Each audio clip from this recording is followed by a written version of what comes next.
कवि बालकृष्ण शर्मा नवीन द्वारा रचित कविता विप्लव गायन समाज की जड़ता के विरुद्ध विकास एवं गतिशीलता की कविता है।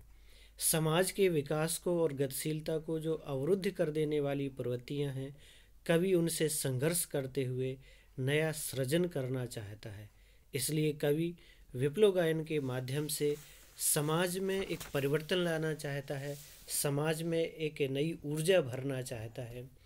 मैं इस कविता का पाठ करूंगा, इसके बाद इस कविता की व्याख्या। कवि कुछ ऐसी तान सुनाओ जिससे उथल पुथल मच जाए, एक हिलोर इधर से आए, एक हिलोर उधर से आए। हिलोर माने तरंग। सावधान मेरी वीणा में चिंगारियां आन बैठी हैं, टूटी हैं मिजराबें, अंगुलियां मेरी दोनों मेरी ऐंठी हैं। कंठ रुका है महानास का, मारक गीत रुद्ध होता है। आग लगेगी क्षण में हृतल में, अब क्षुब्ध युद्ध होता है।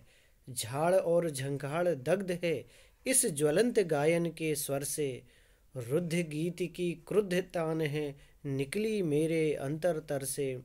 कण कण में है व्याप्त वही स्वर, रोम रोम गाता है वह ध्वनि, वही तान गाती रहती है कालकूट फणी की चिंतामणि। आज देख आया हूँ जीवन के सब राज समझ आया हूँ, भ्रू विलास में महानास के पोषक सूत्र परख आया हूँ। कवि संबोधन करते हुए कहता है कि कुछ ऐसी तान यानी ऐसा स्वर सुनाओ, अपने गीत के ऐसे स्वर सुनाओ जिससे संपूर्ण समाज में उथल पुथल मच जाए, एक क्रांति का उन्मेष हो जाए। और यह क्रांति की जो लहर है इधर से भी आए और उधर से भी आए, अर्थात समाज में क्रांति की लहर चारों दिशाओं से आती है। सभी जगह जब क्रांति का उन्मेष होता है तब समाज में बदलाव आता है। समाज कितना भी उन्नत हो, एक समय के बाद वो प्रगतिहीन हो जाता है, उसका विकास अवरुद्ध होने लगता है।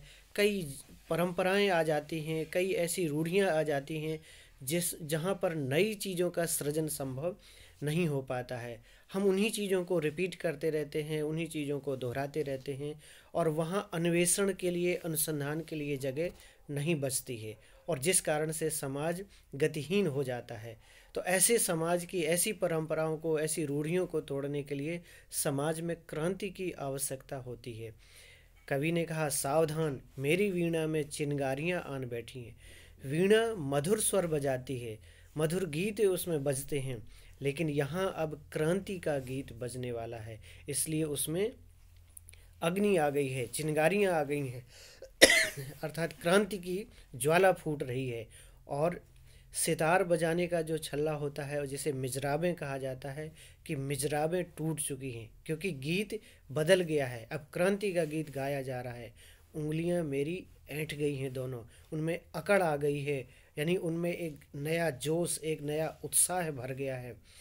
कंठ रुका है महानाश का, कंठ माने गला, जो महाविनाश है उसका गला यानी कंठ अवरुद्ध है अभी, क्योंकि वो अब मारने वाला गीत यानी युद्ध का गीत, बदलाव का गीत, विध्वंस का गीत गाने वाला है। और थोड़ी ही देर में, थोड़े ही क्षण में हृदय रूपी तल यानी हृदय में आग लग जाएगी। और आग किस बात की होगी? क्रांति की आग, एक नए उत्साह और नए जोश से भरी हुई आग जो समाज में बदलाव कर देगी। समाज में झाड़ और झंखाड़ यानी जो झाड़ियाँ हैं, खरपतवार रूपी जो रूढ़ियाँ हैं, जो परंपराएं हैं, वो जलने लगेंगी। दग्ध माने जलना, वो जल उठेंगी यानी वो नष्ट हो जाएंगी। जब इस तरह की क्रांति की आग लगती है तो समाज को अवरुद्ध करने वाली जितनी भी परंपराएं और रूढ़ियां हैं, या वो नकारात्मक विचारधाराएं हैं जो समाज को रोके हुए हैं, वो सब नष्ट हो जाती हैं।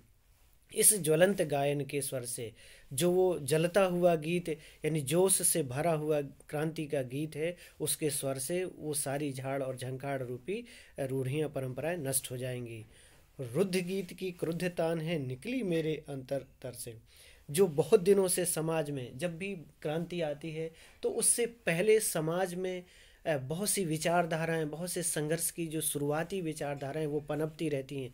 धीरे धीरे लोगों में एक आक्रोश भरता रहता है, और जब वो निकलता है, वो फूटता है आक्रोश, तो वो हृदय से रुद्ध गीत, यानी जो गीत रुधा हुआ है, रुका हुआ है, क्रोध से भरा हुआ जो स्वर है, वो हृदय से निकलता है और वो समाज में विप्लव ला देता है, समाज में बदलाव ला देता है। और वो क्रांति का गीत कण कण में व्याप्त है। वही स्वर व्याप्त है कण कण में, और कवि का जो रोम रोम है वो वही गीत गाते रहता है। उसकी ध्वनि चारों तरफ व्याप्त हो जाती है, उस वही गीत गाती रहती है। कालकूट, कालकूट होता है विषधर, काल माने होता है मृत्यु। कालकूट फण की चिंतनमणि, जो सर्प है, जो विषधर है, उसकी जो सर्प के मस्तिष्क पर एक मणि लगी होती है जिसे चिंतामणि कहा गया है, कि जो कालकूट विषधर है उसके वह विष उसे प्रभावित ना करे, उसे नष्ट ना करे, तो वो जो मणि है उसको वो शांत रखती है। ऐसे ही क्रांति समाज में विध्वंस लाती है, लेकिन समाज को पूरी तरह से नेस्तनाबूद नहीं करती है, पूरी तरह से नष्ट नहीं करती। वह नए सृजन के लिए नष्ट करती है, उन चीज़ों को नष्ट करती है जिन्होंने समाज को अवरुद्ध किया है। यानी क्रांति सकारात्मक होनी चाहिए, सकारात्मक होती है। अगर क्रांति बदलाव नहीं लाती है, क्रांति सृजन नहीं करती है, नई चीज़ों को जन्म नहीं देती है, तो फिर हम उसे अराजकता कहेंगे, क्रांति नहीं कह सकते। यानी क्रांति समाज के लिए हितकारी होती है। कवि इस बात को देख रहा है, महसूस करता है, इसलिए वो कहता है कि मैंने जीवन को जो पोषण देने वाले हैं, यानी समाज की गतिशीलता देने वाले हैं, समाज के विकास के जो सूत्र हैं, जो धागे हैं, यानी वो उन्होंने देख लिए हैं। वो राज माने रहस्य सारे समझ लिए हैं। भ्रू विलास में महानाश के पोषक सूत्र परख आया हूँ। भ्रू माने भ्रकुटी, भ्रकुटी विलास यानी जब क्रोध की मुद्रा में, जो महाविनाश क्रोध की मुद्रा में है, उसमें क्रोध में हम देखते हैं कि वो किसी को नष्ट करेगा, किसी को नुकसान पहुंचाएगा, क्रोधित व्यक्ति। लेकिन जो महाविनाश का जो भ्रकुटी संचालन है, भ्रकुटी का विलास है, उसमें क्रोध है, लेकिन साथ ही साथ समाज को पोषण देने वाले सूत्र भी परख आया हूँ, दिखाई दे रहे हैं, समझ में आ रहे हैं कि यह जो क्रांति है ये एक बदलाव लाएगी, समाज को गतिशील बनाएगी, समाज की जड़ता को, जो स्थिर हो गया है समाज, उसको गतिशील करेगी, और जो विकास अवरुद्ध हो गया है उसको विकास करेगी। समाज में जब उन्नति के बाद एक ठहराव आ जाता है, तो उसके बाद समाज को क्रांति की आवश्यकता होती है।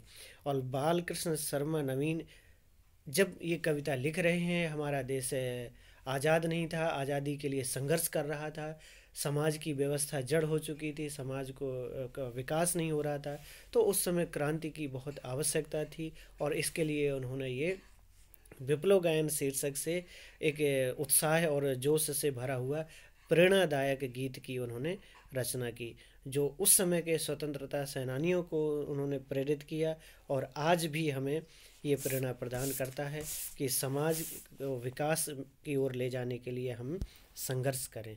मुझे उम्मीद है कि ये आपको पाठ समझ में आया होगा। धन्यवाद।